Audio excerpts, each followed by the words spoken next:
রাজ্যের বৃহত্তম জিবি হাসপাতালে ফের উঠে এলো পরিকাঠামোগত নিরাপত্তা নিয়ে প্রশ্ন। হাসপাতালের একটি অংশের ছাদের ঢালাইয়ের অংশ হঠাৎ ভেঙে নিচে পড়ে যায়। সে সময় সেখানে উপস্থিত ছিলেন একাধিক রোগী পরিজন। আচমকা ঢালাই ভেঙে পড়ায় মুহূর্তের মধ্যে আতঙ্ক ছড়িয়ে পড়ে হাসপাতাল চত্বরে। প্রত্যক্ষদর্শীদের দাবি, কোনো পূর্বাভাস ছাড়া ছাদের কংক্রিটের অংশ খসে পড়ে। ঘটনায় কয়েকজন অল্প বিস্তর আহত হন বলে জানা গেছে, তবে বড় ধরনের প্রাণহানির ঘটনা ঘটেনি, যা স্বস্তির বিষয়।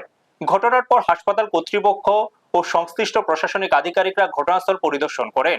কি কারণে ঢালাই ভেঙে পড়ল তা খতিয়ে দেখতে তদন্ত শুরু হয়েছে। পাশাপাশি ভবনের অন্যান্য অংশ নিরাপদ কিনা তা পরীক্ষা করে দেখারও দাবি উঠেছে।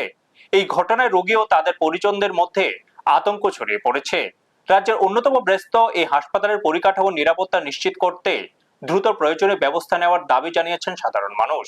ব্যুরো রিপোর্ট, নিউজ তৎকাল 24।